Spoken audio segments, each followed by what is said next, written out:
नमस्ते।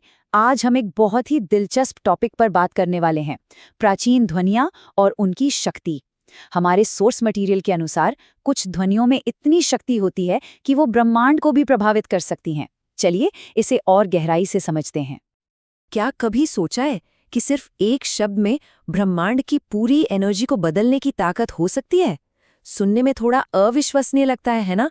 लेकिन कुछ प्राचीन परंपराएं तो यही मानती हैं। तो चलिए इस रहस्यमयी दुनिया की खोज करते हैं। तो चलिए शुरुआत करते हैं सृष्टि की उन आदिम ध्वनियों से। कल्पना कीजिए कुछ ऐसी ध्वनियां हैं जो सिर्फ शब्द नहीं बल्कि ब्रह्मांड के निर्माण का आधार हैं, जिन्हें सृष्टि का बिल्डिंग ब्लॉक माना जाता है। वैदिक परंपरा में बीज मंत्रों को ही सृष्टि की वो आदिम ध्वनियां या कह ले कि मूल कंपन माना जाता है। और यहाँ सबसे दिलचस्प बात यह है कि ये ध्वनियां किसी चीज का प्रतीक नहीं है, नहीं, बल्कि ये अपने आप में ही ऊर्जा का एक स्वरूप है। तो अब सामान्य ब्रह्मांडीय ध्वनियों से फोकस हटाकर हम उस चीज पर आते हैं जो इस विश्लेषण का केंद्र है, बीज मंत्र। आखिर ये है क्या और ये काम कैसे करते हैं? बीज मंत्र को बीज ध्वनि भी कहते हैं और इसका नाम ही इसकी पूरी कहानी बता देता है।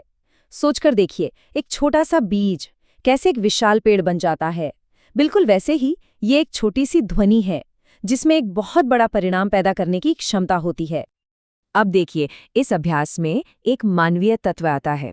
सोर्स टेक्स्ट एक आध्यात्मिक मार्गदर्शक यानी गुरु की भूमिका पर बहुत जोर देता है। मतलब ये सिर्फ मंत्र जान लेने की बात नहीं है, बल्कि ये भी जानना है कि इसका सही इस्तेमाल कैसे किया जाए। और ये स्लाइड इस फर्क को बिल्कुल साफ साफ दिखाती है। सोर्स के अनुसार एक अनुभवी मार्गदर्शक ये पक्का करता है कि अभ्यास एकदम सटीक और असरदार हो। वो सिर्फ मंत्र नहीं बताते, बल्कि उसका सही उच्चारण, उसकी लय और सबसे जरूरी सही इरादा यानी संकल्प तय करने में भी मदद करते हैं। यही संकल्प है जो सारी ऊर्जा को एक सही दिशा देता है। चलिए अब इसके प्रैक्टिकल साइड पर चलते हैं। मतलब ये असल में काम कैसे करता है। हमारा सोर्स इस विचार पर रोशनी डालता है कि अलग अलग लक्ष्यों को पाने के लिए अलग अलग बीज ध्वनियों का इस्तेमाल किया जाता है। जरा इस टेबल पर नजर डालिए, कितना विशिष्ट है ना? हर मकसद के लिए एक अलग बीज मंत्र और उससे जुड़ी एक खास ऊर्जा है। जैसे अगर धन और समृद्धि चाहिए तो मां लक्ष्मी की ऊर्जा को आमंत्रित किया जाता है।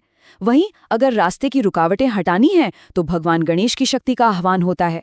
तो ये वन साइज फिट्स ऑल जैसा मामला बिल्कुल नहीं है। हर ताले के लिए एक अलग खास चाबी है। तो सवाल उठता है कि क्या सिर्फ मंत्र बोल देना ही काफी है? सोर्स कहता है बिल्कुल नहीं। इसकी एक पूरी विधि है, एक प्रोसेस है जिसे फॉलो करना जरूरी है ताकि ये अभ्यास सच में असर कर सके। और ये रहे वो 5 चरण। देखिए इसमें समय का भी कितना महत्व है। जैसे ब्रह्म मुहूर्त में अभ्यास करना, फिर एक शुद्ध जगह चुनना, और सबसे जरूरी एक बिल्कुल स्पष्ट संकल्प यानी इरादा तय करना।